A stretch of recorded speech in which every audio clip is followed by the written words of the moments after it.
नमस्कार मित्रांनो, वरुची संस्कृत अकॅडमीच्या संस्कृत रीडर या यूट्यूब चॅनलवर तुमचं स्वागत आहे. अन्वयलेखनची आपण सिरीज बघतोय.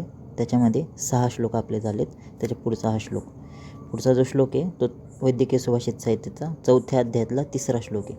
बघा श्लोक काय, संती दानानी अनेकानी किं तैहि तुच्छफलप्रदैहि अभीति दानतुल्यं तु परमेकं न विद्यते.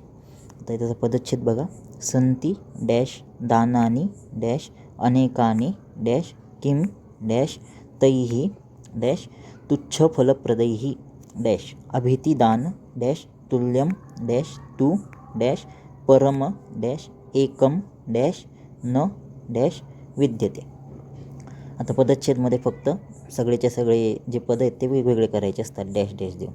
नंतरचा अन्वय बघा काय, दानानी अनेकानी संती तैहि तुच्छफलप्रदैहि किम अभीतिदानतुल्यं तु परमम एकम न विद्यते.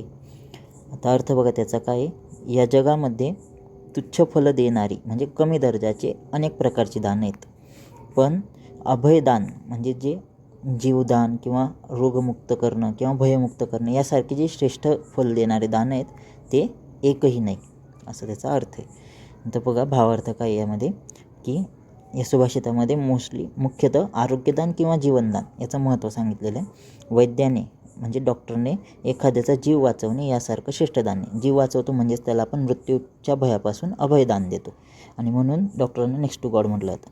तर बाकीच्या हरवलेल्या ज्या गोष्टी आहेत, नुकसान परत मिळवता येतं पण जीव गेल्यावर परत मिळवता येत नाही, म्हणून जीवदान देणारा किंवा रोगमुक्त करणारा किंवा मृत्यूचं जे भय त्याच्यापासून अभयदान जे देणं आहे ते सगळ्यात श्रेष्ठ दान आहे. म्हणून इथे म्हटलेलं आहे की अभयदानासारखं श्रेष्ठ दान असं कोणतंच नाही. अभयदानाचा महिमा त्या ठिकाणी ह्या श्लोकामध्ये सांगितलेला आहे.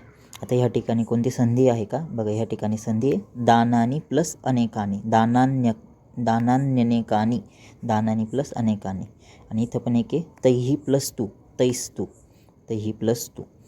तर ही अशा प्रकारे ह्या श्लोकामध्ये अभयदानाचा महिमा त्या ठिकाणी सांगितलेला आहे. व्हिडिओ आवडला असेल तर ह्या व्हिडिओला लाईक करा, आपल्या यूट्यूब चॅनलला जास्तीत जास्त लोकांपर्यंत शेअर करा आणि सबस्क्राईब करा. धन्यवाद.